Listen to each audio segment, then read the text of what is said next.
Assalamualaikum warahmatullahi wabarakatuh. Kembali lagi bersama kami di podcast PBSI. Kali ini narasumber saya berasal dari alumni PBSI yang sekarang sudah alhamdulillah. Mungkin bisa perkenalan diri dulu. Ya, perkenalkan teman-teman, nama saya Sirwan. Ya, kebetulan juga saya alumni PBSI dan asal dari Sambolo, Bogor Selatan. Bogor Selatan. Kalau untuk kesibukannya sekarang nih, kira-kira kakak Sirwan punya kesibukan apa? Kalau sekarang kesibukan, alhamdulillah kemarin lagi kerja di tambang. Dan sekarang kebetulan lagi pulang cuti, jadi pulang kampung. Iya, pulang kampung bertemu keluarga dan Ya. mungkin sekalian silaturahmi sama dosen-dosen ya. Itu. Karena sudah lama juga kan tidak ketemu sama teman-teman di PBSI, dosen-dosennya. Kira-kira dari yang kakak Sirwan lihat bagaimana PBSI sekarang? Luar biasa sih kalau dilihat PBSI sekarang, apalagi sekarang sudah ada podcast. Iya. Sedangkan di zaman kita pada saat itu kan belum ada namanya podcast. Hanya paling ya begitu kan namanya kuliah pada umumnya. Cuman luar biasa sih melihat PBSI di sekarang, ada podcast, ada lain-lain, luar biasa. Ini sudah kali kedua ya dengan hari ini datang ke sini semenjak cuti. Ya, sempat waktu 2 hari yang lalu kalau tidak salah sempat datang silaturahmi. Cuman kan belum sempat ketemu kan kemarin. Iya. Nah, ini baru ketemu ya. Pertemuan setelah sekian lama. Ada berapa tahun baru ketemu lagi? 2 tahun kayaknya. Sebelum saya berangkat ke Bandung kan 2022 awal. Nah, 2 tahun. Soal 2024. Cocok 2 tahun kan. Terakhir ketemu. Dan Iya. ya, saya mulai menyusun. Sebentar lagi mau selesai. Semester berapa sekarang? Sudah semester 7. Tidak terasa. Perasaan kemarin baru semester 3. Perasaan kemarin baru semester 1 baru masuk. Iya. Tidak terasa sekali. Baru ketemu di Patovan. Menyanyi. Iya. Sekarang sudah menyusun saja ini. Jadi kita sekarang maksudnya sudah KKA selesai semua. Sudah alhamdulillah, sudah tinggal menyusun proposal, mungkin sampai bab 3 baru lanjut ke bimbingan. Kalau mata kuliah masih ada? Mata kuliah masih ada 2. Nah ini kakak Sirwan ini salah satu karyawan ya, karyawan tambang di PT apa tadi? Di PT HJF, PT Harta Jaya Veronica yang berada di Pulau Obi, Halmahera Selatan. Di Pulau Obi. Nah awal mulanya kakak masuk mendaftar di Harita Group itu, apakah dipanggil teman atau kayak dapat informasi dari mana? Nah itu kemarin sempat nganggur sih beberapa bulan kemarin, pas di bulan 7 2023 kemarin ada teman yang ajak ke sana. Katanya lagi buka, karena kan sempat sebelumnya kasih masuk berkas lewat online, cuman tunggu panggilan belum ada pada saat itu. Mungkin kuota lagi full atau mana. Cuman pada saat itu kebetulan PT HJF ini mengadakan perekrutan karyawan melalui interview langsung ya, bekerja sama dengan Disnaker Halmahera Selatan. Nah, dan pada saat itu diadakannya ada 3 hari pada saat itu, tanggal 11, 18 sama tanggal 25 Juli 2023. Interviewnya diadakan di mana? Langsung di Halmahera? Iya, di apa? Di Bacan. Oh, Karena kan Bacan sama Pulau Obi kan beda pulau lagi, menyeberang lagi.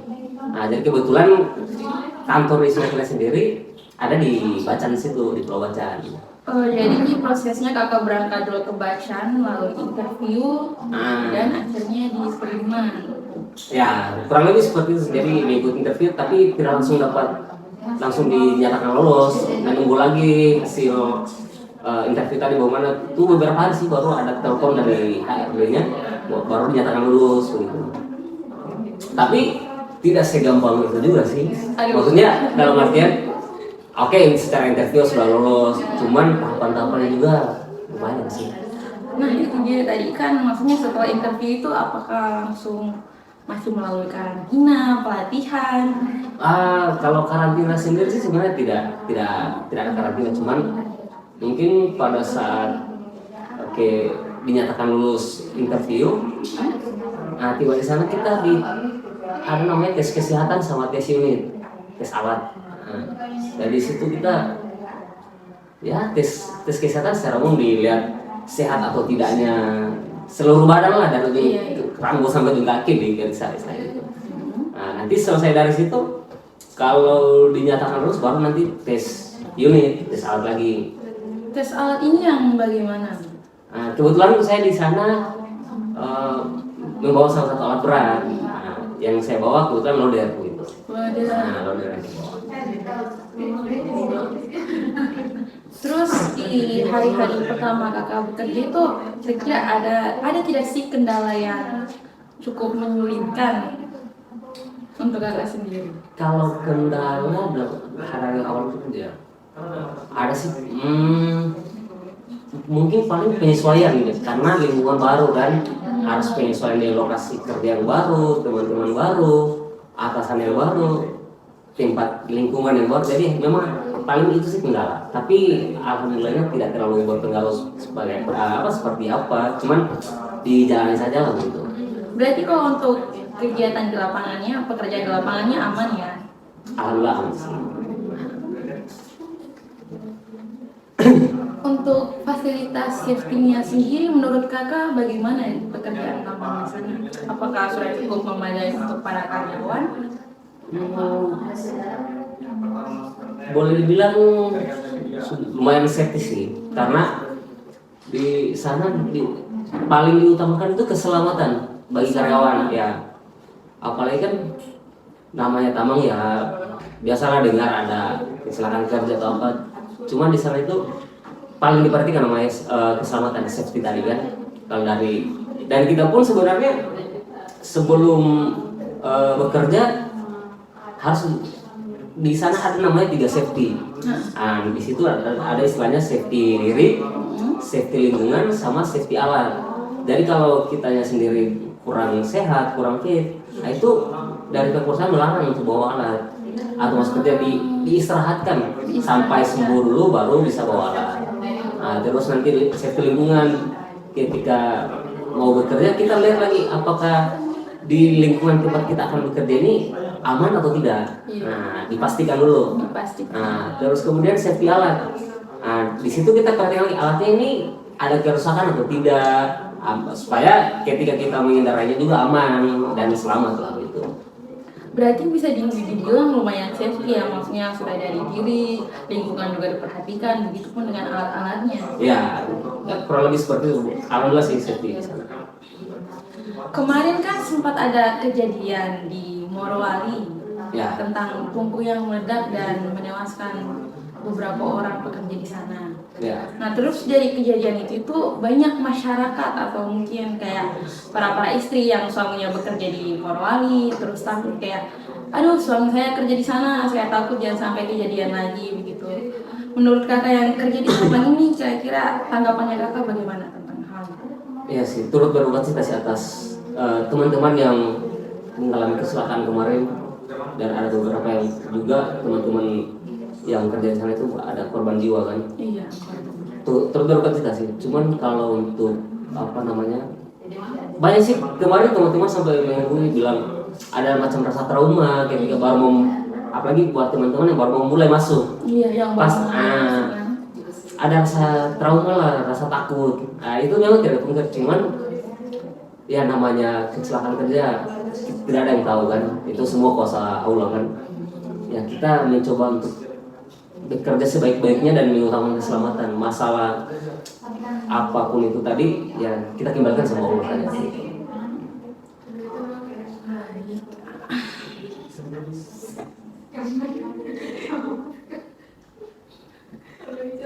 Kalau untuk kakak Sirwan sendiri, dari pandangannya kakak, bekerja di tambang itu merupakan suatu hal yang cukup menjanjikan atau tidak sih pekerjaannya? Alhamdulillahnya sih sejauh ini yang saya alami di sana cukup menjanjikan sih. Dalam artian bisa merubah hidup misalnya. Nah, dan juga yang dulunya dengan adanya tambang-tambang sekarang terbuka, saya rasa kita bisa lihat bersama-sama lah bahwa banyak masyarakat Indonesia itu yang tertolong, yang dulunya banyak mungkin pengangguran atau apa, dengan terbukanya tambang sekarang ini salah satunya mengurangi angka pengangguran di Indonesia, dan itu luar biasa sih. Dan kalau bilang menyanyikan, cukup menyanyikan. Nah terus karyawan tambang ini biasanya dikontrak per tahun atau bagaimana? Kalau di kita sendiri di perusahaan tempat saya bekerja, ya ada istilahnya sistem kontrak. Nah, kalau saya kemarin sistem kontraknya per 6 bulan. Cuman ada juga teman-teman kemarin baru mulai kerja itu ada kontrak 3 bulan. Nah, nanti kalau umpamanya penilaian dari pengawas ataupun atasan itu bagus, nah itu nanti akan lanjut kontrak lagi. Berapa bulan kemudian lagi baru dilanjutkan. Macam saya sekarang kan baru masuk 6 bulan nih. Nah, kalau sebenarnya atasan saya nilai bagus, mungkin ada kemungkinan untuk lanjut kontrak. Nah, terlepas dari lanjut dari budaya ya terserah dari atasan lah. Perusahaan. Nah, dari perusahaan. Nah terus ini Kak, kalau misalnya apa namanya kan setelah dikontrak terus dilihat kinerjanya kita bagus, mungkin kayak ada penaikan pangkat atau helm gitu. Ada sih kalau di sana. Kalau di tempatku sendiri kemarin misalnya apa ya, dilihat dari lama bekerja dan punya jiwa kepemimpinan. Kalau masalah ada jenjang karir lah istilahnya kan, nah itu ada istilah jenjang karir. Berapa lama bekerja, kalau dilihat bagus dan kebutuhan di lapangan pun harus harus ada penambahan pengawas, nah itu biasa diambil dari teman-teman operator gitu. Terus langkah-langkah yang sekiranya dapat dilakukan untuk menjaga keselamatan diri sendiri itu seperti apa? Kalau untuk Kak Kasirwan sendiri. Langkah untuk menjaga diri ya? Iya. Yang pasti istirahat yang cukup. Istirahat. Karena di sana kan istilahnya kita kerja tiap hari, jadi memang harus banyak beristirahat. Apalagi di sana kan istilahnya kerja 12 jam, istirahat 12 jam kan. Jadi memang ketika jam pulang kerja itu ya dimanfaatkan untuk istirahat total, jangan keluyuran gitu. Jadi ketika kerja pun selalu fit, nah tenaga selalu ada dan ya selalu sehat lah insya Allah gitu. Terus ini bagaimana masalah kayak kebutuhan hidup di sana? Apakah maksudnya cukup tinggi begitu? Kan biasanya mungkin ada kabar-kabar kayak kalau tinggal di dekat-dekat tambang itu ya kos-kosnya kayak pas-pasan tapi harganya tetap mahal, kebutuhan hidup tetap tinggi. Iya sih, kalau ya tidak dipungkiri memang kalau namanya hidup atau tinggal di lingkungan perusahaan atau tambang, tidak dipungkiri kalau apa-apa itu serba mahal. Tidak dipungkiri itu. Entah tinggal dari harga kos ataupun biaya hari-hari untuk belanja apa segala macam, itu tidak dipungkiri memang agak sedikit berbeda lah dengan tempat-tempat yang lain yang di luar dari lingkungan perusahaan atau tambang. Cuman kalau di tempat saya sendiri paling mungkin yang tinggal di kosan itu atau yang tinggal di kampung itu mayoritas itu yang berumah tangga yang tinggal di kampung. Nah, atau mungkin teman-teman yang istrinya dipanggil di kosan situ, jadi otomatis harus tinggal di kos-kosan. Karena kalau untuk tinggal di mes, rata-rata mes itu diperkenankan hanya untuk karyawan yang bekerja. Jadi kalau teman-teman yang ajak anak istri palingnya baru kos. Cuman memang kalau dia hidup mahal. Tapi dengan adanya tinggal di mes, ya sangat membantu lah buat kita yang perantau, apalagi yang punya niatan untuk menabung atau apalah begitu kan, itu membantu sekali. Sistemnya tinggal di mes ini bayar atau seperti apa? Alhamdulillah di sana tidak bayar. Oh tidak bayar. Jadi dari pihak perusahaan disediakan mes, tempat tinggal yang nyaman lah buat karyawan. Misalnya untuk ketika pulang kerja bisa istirahat dia nyaman, istirahat nyaman. Dan juga di sana itu untuk makanannya ditanggung juga loh. Oh, ya. Makanannya ditanggung dari perusahaan. Perusahaan yang tanggung. Jadi istilahnya di sana kita hanya bekerja. Bekerja. Tempat tinggal dari perusahaan itu sudah menyiapkan. makanan juga mereka tanggung 3 kali sehari. Jadi ya mau cari yang seperti apa lagi Bisa selanjutnya? dibilang cukup enak ya, hanya mungkin Alhamdulillah. capek sekarang. Kalau ya itu kalau tidak mau capek ya hanya duduk di rumah kan. Di rumah. Tapi siapa yang mau kasih kita uang kok hanya duduk? Ya konsekuensi nama kita bekerja ya sudah seperti itu. Nah, Berarti itu salah satu keuntungan dari kayak tinggal di mes ya, selain maksudnya dari berkeluarga. Ya. Kalau untuk hanya baru tinggal sendiri-sendiri, ya ya sangat menguntungkan. sangat menguntungkan dan nyaman sekali tinggal di situ. Fasilitasnya pun lumayan, misalnya yang buat kita betah tinggal di situ kan. Kalau tidak betah kan pasti teman-teman akan cari kosan. Iya. Tapi ketika tempat tinggal nyaman ya mau cari di mana lagi, mau kenapa harus kos? Kenapa harus kos kalau ada mes yang nyaman? Ya. Nah, terus untuk sistem cutinya sendiri, kira-kira setahun itu atau sebulan dapat berapa kali cuti? Ya macam saya sekarang kan lagi cuti ya. Iya. Di sana kalau kita bekerja ya, di sana saya 70 hari kerja. 70 hari kerja itu sudah wajib cuti lagi. Jadi istilahnya dia 10 minggu kerja, 2 minggu istirahat untuk cuti. Nah, Waktu-waktu cutinya itu tiap dua minggu. 2 maksudnya bulan 10 hari atau 70 hari lah gitu. 70 hari. Nah, itu kita harus sudah keluar lagi jadwal untuk cuti. Nah, tapi di sana juga walaupun sudah keluar jadwal cuti, dari pihak admin atau pihak perusahaan menanyakan ke karyawan mau ambil cuti atau mau batal cuti. Siapa tahu kalau mau cuti mau kurang istirahat dulu kan. Nah, dan alhamdulillah di sana kalau macam cuti ya ditanggung lah. Oh, ini semua serba ditanggung Ya. ya. Dan enak. Aduh, kayaknya akan banyak yang tertarik untuk kerja di tambang. Ayo, Kalau betul. dengar ya. Teman-teman yang mau bekerja di tambang, ayo Nah. jangan hanya mendengar isu-isu di luar bahwa kerja tambang begini-begini. Rasakan. Rasakan. Enak loh kerja di tambang. Nah, terus kalau untuk cutinya sendiri, kalau misalnya cutinya diambil itu berarti tetap, maksudnya kalau cutinya diambil berarti cuti 2 minggu, terus kalau cutinya tidak diambil Itu tetap dia. bekerja. Dia itu kan tetap bekerja. Kalau umpamanya dia mau batal cutinya atau tidak mau mengambil cuti kan, itu tetap bekerja pada biasanya seperti biasa. Tapi kan maksudnya hitungannya itu tetap dibayar lebih atau tidak? Jadi Hitungan lembur atau bagaimana? Kalau untuk cuti yang dijual tadi kan di sana istilahnya cuti 14 hari, 2 minggu kan.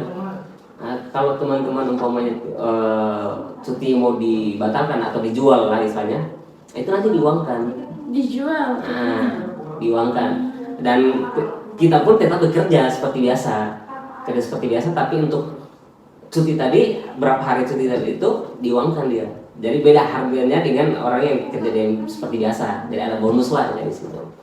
Berarti di sana itu kalau untuk kayak sistem gaji dia per jam atau perhitung 12 jam kan, 12 jam istirahat, 12 jam kerja. Ada di sana tuh kalau kerja kita kan 7 ya kalau kerja. Itu sudah termasuk dengan lembur itu. Nah, kalau normalnya kan misalnya istirahat jam 12, kerja nanti jam 1.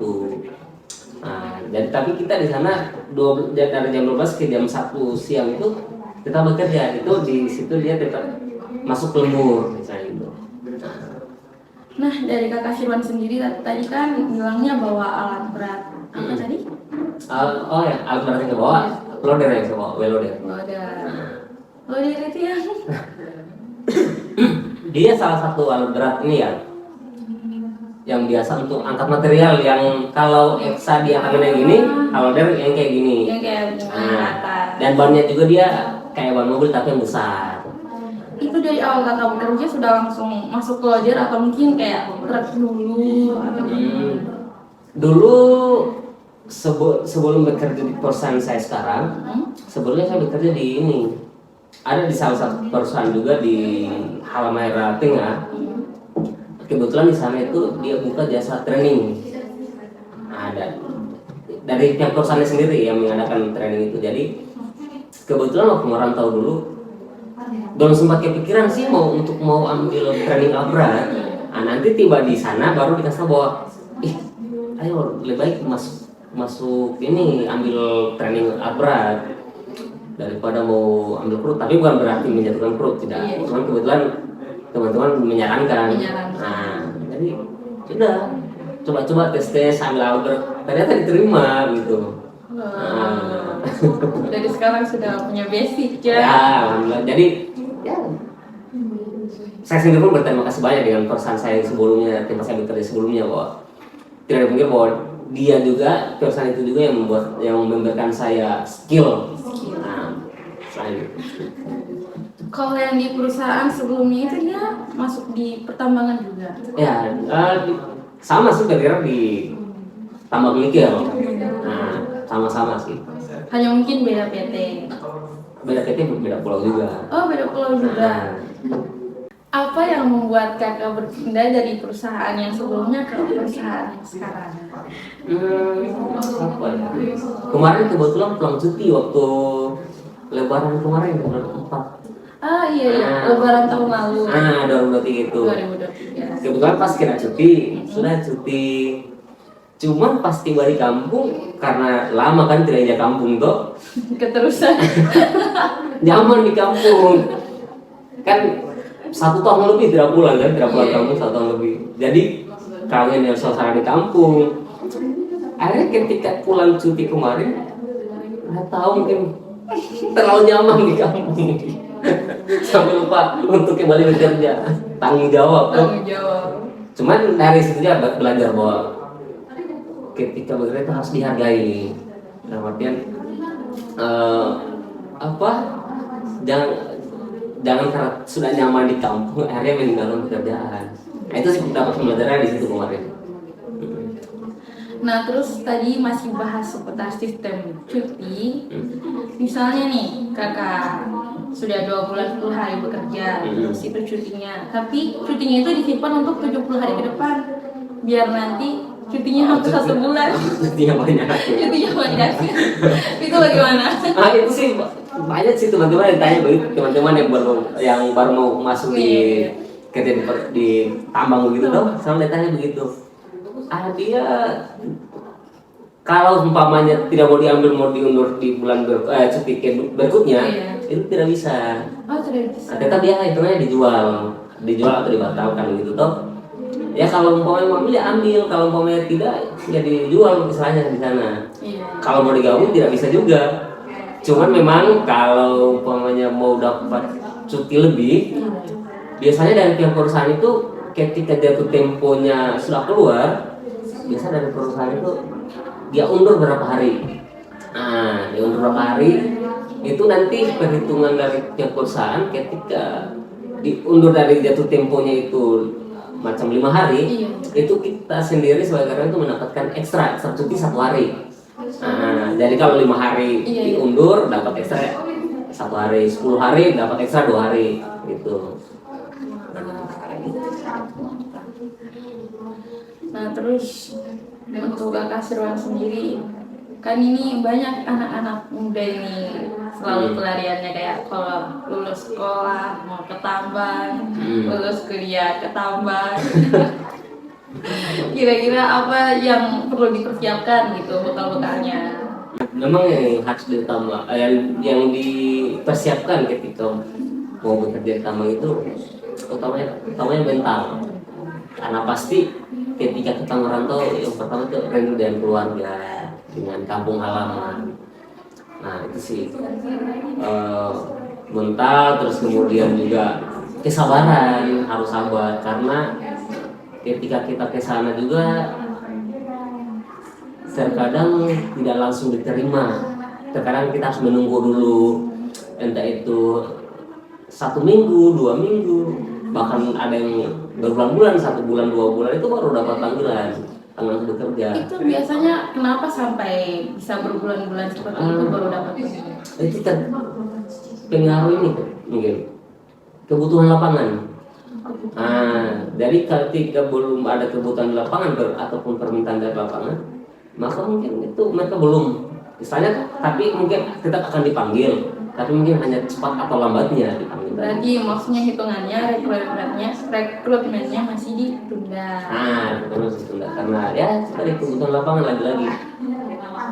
Berarti itu ya, maksudnya lapangan kerja di pertambangan itu tidak seburuk itu, dan Ya. buat mungkin teman-teman yang mau bergabung ke tambang, Ya, ayo untuk teman-teman yang mau bergabung di tambang, kalau masalah yang kemarin ada rasa trauma atau rasa takut, ya lagi-lagi semua pekerjaan apa sih yang tidak punya resiko?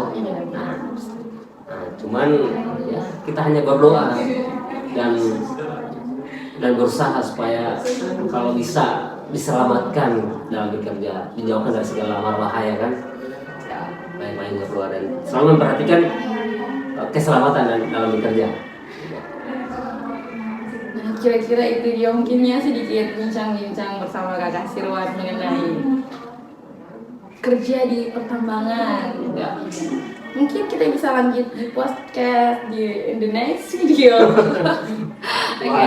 Wassalamualaikum warahmatullahi wabarakatuh. Bye bye.